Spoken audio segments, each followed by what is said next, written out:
Chapter 14. Tom placed the file he was reading into his briefcase. He closed it, clipped the latches, spun the combination lock, and eased back in the stretch limousine's seat. He gazed out the tinted window into Georgetown's shadowy streets, stroking his chin.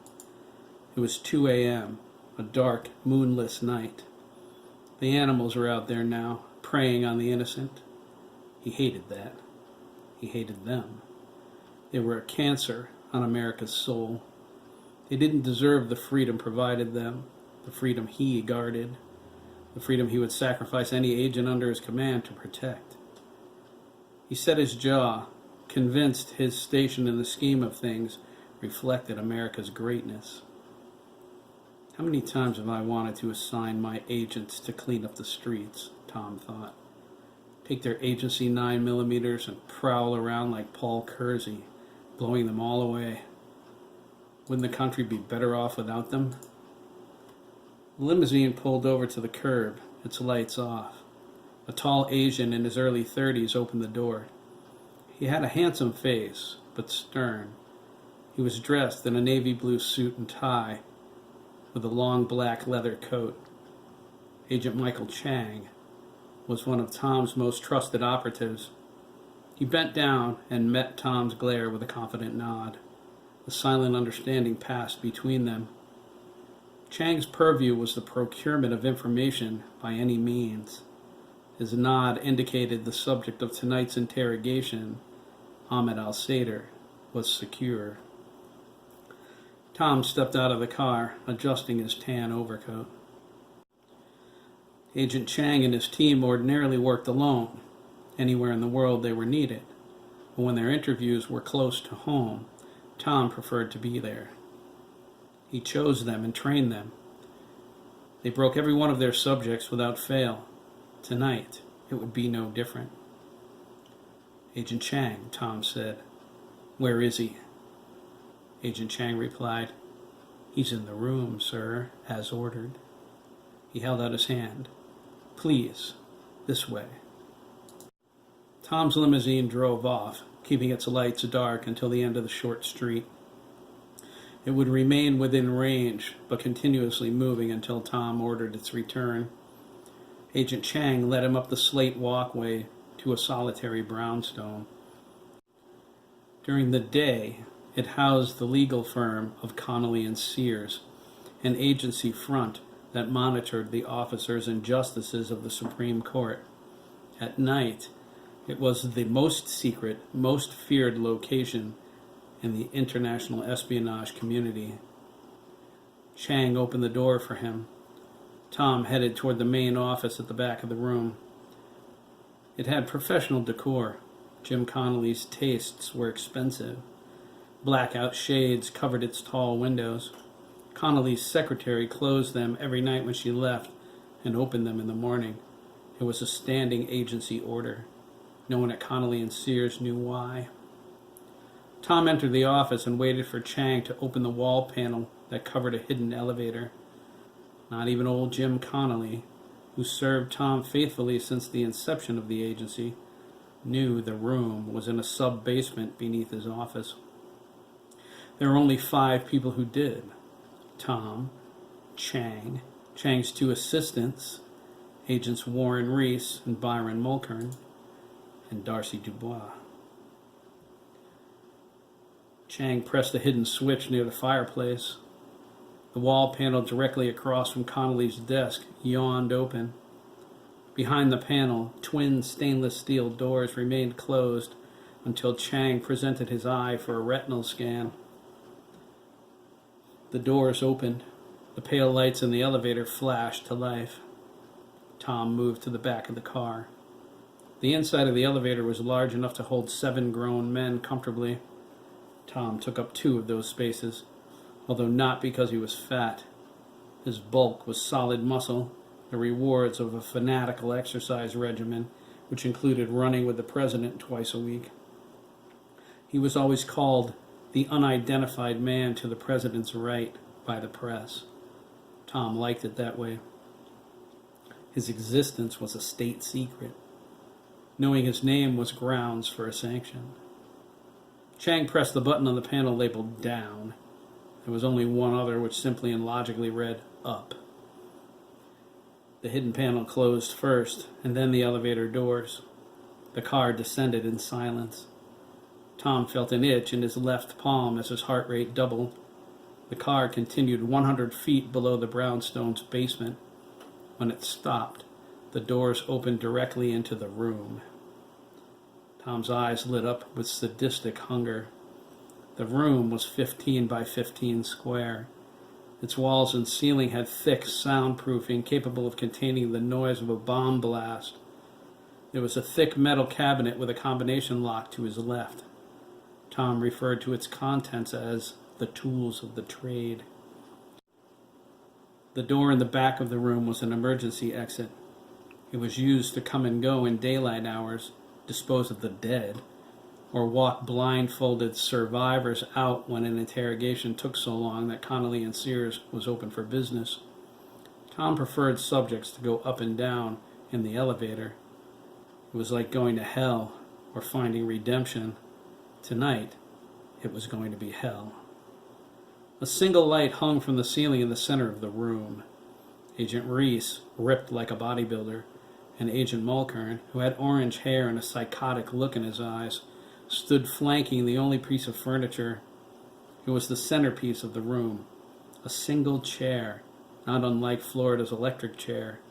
Strapped to it, naked, was Ahmed al-Sadr, a 26-year-old Arab from Yemen. He was an information jockey who traveled between all the major terrorist groups in the Middle East, helping them coordinate their activities. A huge purple shiner hid his right eye. Blood trickled from the corner of his mouth. His body displayed multiple bruises. He lifted his head, glaring defiantly at Tom through his good eye. Tom shook his head. Nothing so far? Agent Chang looked at his men. They shook their heads. Not yet, Mr. Director, Chang replied. He will talk, I assure you. Go to hell, al-Sadr spat, struggling against his bonds. Reese silenced him with a savage right cross, careful not to break his jaw. Mulkern reached down and grasped his right index finger. He snapped it at the joint with a dull crack. Al-Sadr spasmed in pain, still reeling from Reese's blow. Tom crossed the room and squatted in front of him. His expression denoted a psychopathic sympathy. Ahmed, Tom said, look at you. You're a mess. Go to the devil, Granger, Ahmed replied, his teeth bloody, his lips swelling. The room was spinning. Tom shook his head.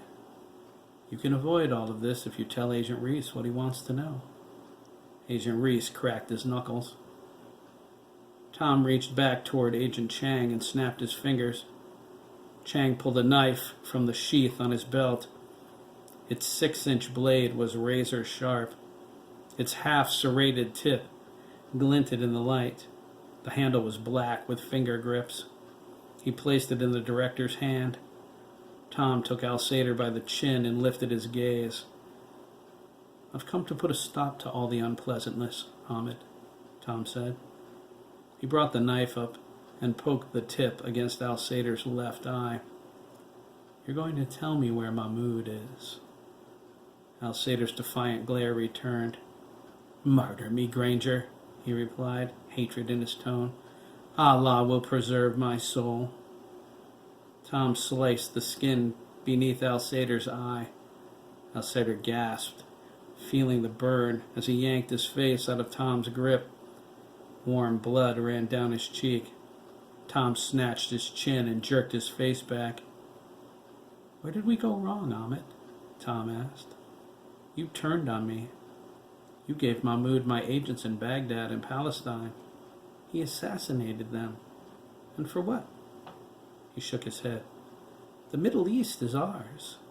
He squeezed al-Sadr's chin. His angry face flushed. We'll keep it as long as there is oil, and then we'll burn it into the sand. I can't abide by a traitor, Ahmed. Loathing oozed from his glare. You give me Mahmoud, and I'll let you walk out of here. Al-Sadr drew back and spat in Tom's face. Tom brought his hand up and stabbed the serrated knife into the Arab's wrist, nailing it to the chair. He ground the blade around as Al-Sadr screamed, his saliva running down Tom's chin. Tom yanked out the blade. He pulled a handkerchief from his breast pocket, wiped the spit from his chin and the blood from the knife. He held it up, gazing at it.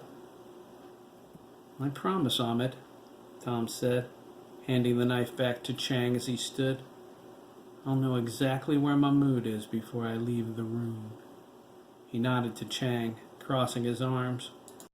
Agent Chang moved over to where Tom was and squatted in the same manner. Al-Sadr's wrist bled profusely. Tears ran down his face, and he sobbed. Chang put the tip of the knife against the Arab's testicles. Shall we begin here? Al-Sadr's screams flooded the room as Chang demonstrated why he never failed at his work. An hour later, Tom stepped out of the brownstone as his limousine pulled to the curb. He wiped his bloody hands with a towel. He handed it to Chang. Standard disposal, Mr. Director? Chang asked, stuffing the towel into a black plastic bag. Tom walked toward the limo. Agent Chang slipped past him to open the door. Tom climbed inside. He reached into the bar for a bottle of Chivas Regal and a glass. He poured a drink, his brow furrowed in contemplation. Chang leaned into the limo, patiently waiting. Send his head to Palestine, Tom finally replied. Burn the rest. Sir, yes, sir, Chang replied and closed the door. The limousine pulled away, heading for Tom's Washington, D.C. apartment. He pulled out his cell phone, set it to secure, and called Darcy. As before, she answered on the first ring. I'm asleep, she muttered, irritated that he called her at this hour. Book us a flight to Denver, Tom ordered, pouring another drink. I got what I needed. I want to be at the complex by the 24th. Christmas Eve? Darcy asked. We'll be flying private. I'm bringing my skis. I'll see you in the morning, Tom said, and hung up. In a government racked with waste and inefficiency, Darcy Dubois was the opposite. He found her on the D.C. streets when she was 12, a rough, gang-banging little waif who chucked a brick at his limousine. Tom chased her down and tackled her inches from her grandfather's porch. A crowd gathered, demanding Tom's head. Darcy's grandfather stepped in and stopped them, saving a lot of people's lives. Tom would have shot 6 or 7 of them just to make his point. He was not someone to screw with. When her grandfather found out what Darcy did, he tanned her little brown behind right there in front of her friends and neighbors. The next day, at Tom's request, she was brought to the agency. In the years that followed, she received the best education. She entered agency service after high school graduation and trained in the same manner every agent did. She specialized in business administration. She was the only one out of 6 trainees in her group to make it past Dr. Meyer Brandis' ethics class. When she finished, Tom drafted her as his personal assistant. Darcy coordinated the agency's legitimate operations, but there were many things and many projects only the director knew about. Tom looked out the window, sipping his drink. He was contemplating the America that would be very soon.